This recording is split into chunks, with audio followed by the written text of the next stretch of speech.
Manang, 2 putahe na may karne at isa namang gulay, 15 tepo. Sige po. Nakalimutan ko po ang pera ko.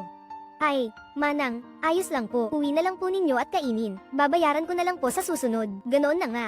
Salamat, apo. Babayaran ko mamaya.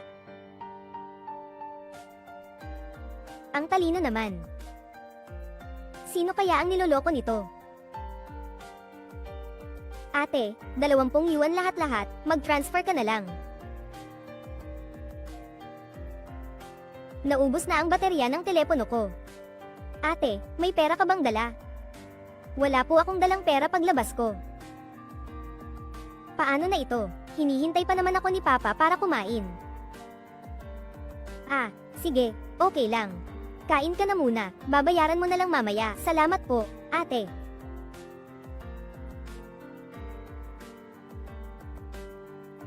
Isang baon nga po, 3 ulam at isang gulay. May pera ka ba?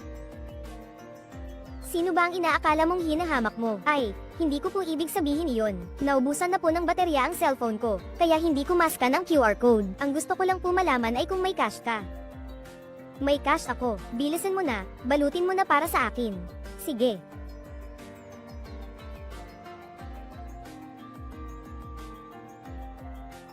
Kuya.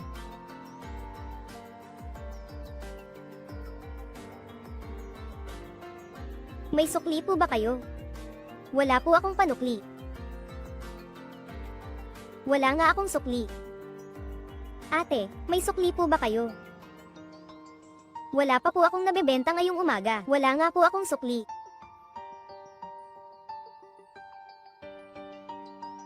Bilisan niyo na po, gutom na po ako.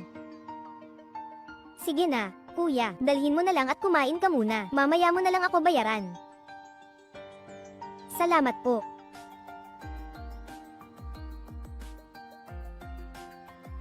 Iya, hindi maganda ang ganitong paraan ng pagnenegosyo mo. Bakit ka naman ganoon kadaling maniwala sa tao?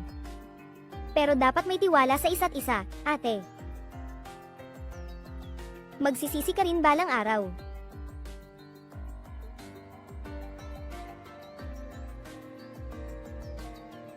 Balita ko masarap daw ang baon mo, di ba? Lahat ng kumakain ng baon ko, nagsasabi na masarap, subukan mo.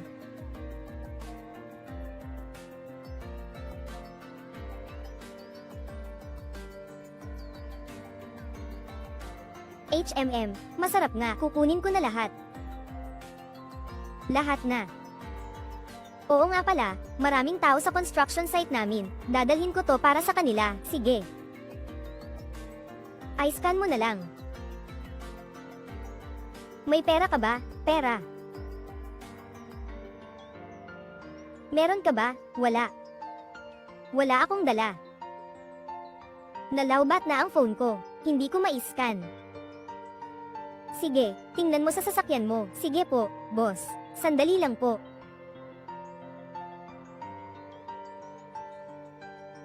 Wala rin pala sa sasakyan. Dapat bilisan natin. Malapit na ang oras ng tanghalian. Naghihintay na ang mga manggagawa. Sige, isipin mo na lang kung paano. Nagmamadali ako. Kumain na lang po kayo niyan. Mamaya na lang natin ituloy. Sige, salamat kapatid.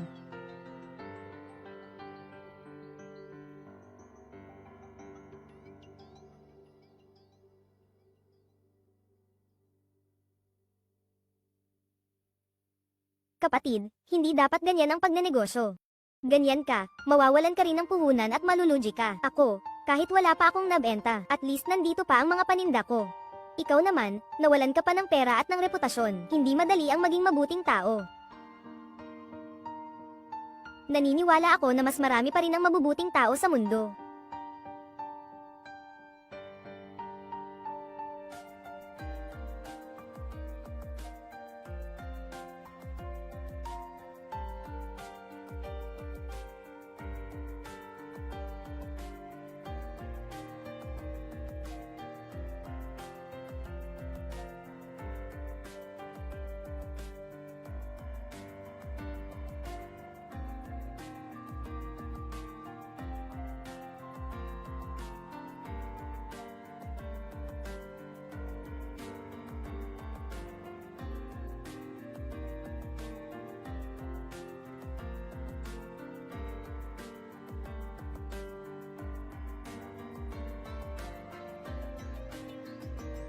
Maggagabi na, hihintayin pa ba natin? Mukhang mga mandurukot yan, mga nakaw ng pagkain. Akala mo ba magbabayad sila? Mag-ingat ka na lang sa susunod ha.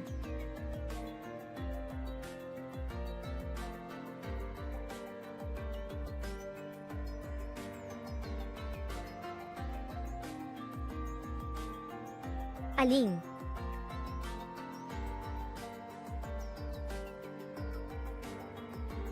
Libre na lang ba? Pati yung akin.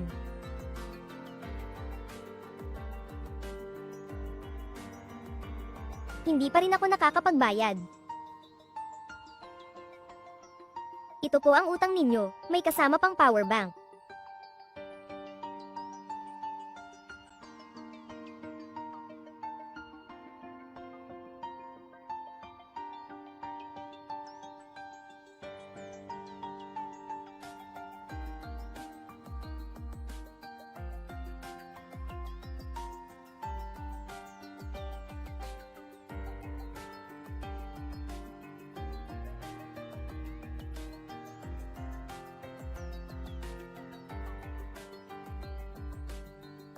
Makitid pa rin ang pananaw ko.